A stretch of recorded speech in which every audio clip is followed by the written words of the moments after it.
Venezuela is by all accounts a Petro state.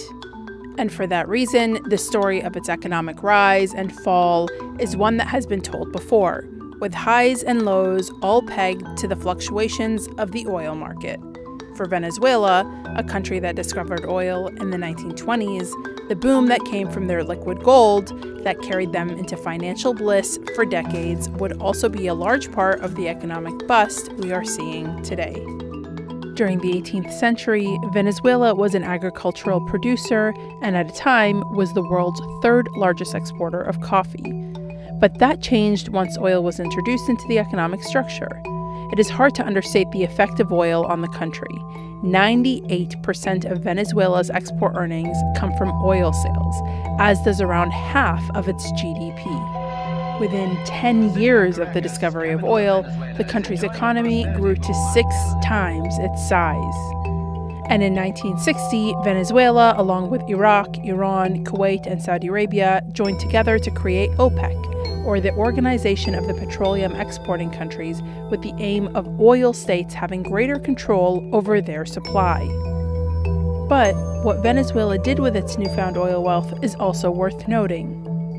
In 1976, during a time of thriving oil prices, then-President Carlos Andrés Pérez created Petróleos de Venezuela, or the PDVSA, while edging out foreign oil firms, giving the state-run company a monopoly on the Venezuelan oil market. The rapid economic growth in Venezuela, due to oil revenues, caused massive governmental expenditures, the establishment of hundreds of state-owned enterprises, and spending on social reform programs for Venezuelan citizens. Ultimately, the spending was unsustainable, and a drop in oil prices took its toll on the economy. Then came former Venezuelan Army Lieutenant Leader Hugo Chavez. In 1998, Chavez won the presidency, inheriting an embattled economy. He quickly moved to gain greater control over the state-owned oil company PDVSA, which meant when oil prices peaked, as they did in 2008, times were good for the country. In fact, OPEC estimates that Venezuela made about $60 billion from oil that year. For Chavez, who implemented a Bolivarian socialist governing theory, coined Chavismo, the flow of oil money could be used to finance wide-ranging subsidies and social welfare programs. It also involved providing oil to Cuba for a steep discount during the 2000s, and later a similar deal with the Caribbean nations. The problem was that this type of spending eventually led to the doubling of the Venezuelan government's debt in relation to its GDP. The economic conditions only worsened after Chavez died from cancer in 2013, and oil prices took a steep tumble in 2014. The decline in oil prices pushed the Venezuelan economy into a recession that year.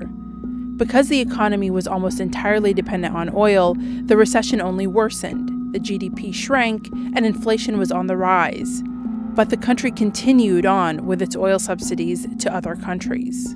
But the economy didn't improve once Nicolas Maduro assumed the presidency in 2013. Maduro's government had to overcome the drop in oil prices, and sustaining fiscal policies started under the Chavez government. To do that, the Maduro government started printing more money, which led to an increase in inflation. According to the IMF, Venezuela's economic recession was worse when compared to the U.S. economy during the 1929 to 1933 Great Depression.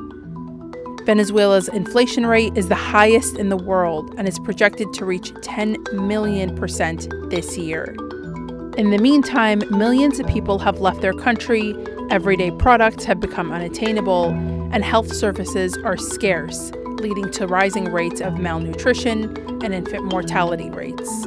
The UN estimates that 3 million Venezuelans have fled over the last 5 years, and protests and blackouts are plaguing the country. The damage of the inflation rate under Maduro is affecting citizens' salaries, production levels, and manufacturing in the country. Factories have closed, and the Venezuelan economy has been reduced by half. Unfortunately, it doesn't seem to be improving anytime soon, as the United States, which is the top importer of Venezuelan oil, recently issued sanctions against Caracas and those who helped prop up their oil industry in an effort to push Maduro from power. The U.S. backs Venezuela's opposition leader and self-declared interim president, Juan Guaido. While the sanctions are meant to target Maduro and the PDVSA, history shows that the already embattled Venezuelan economy will really be the victim.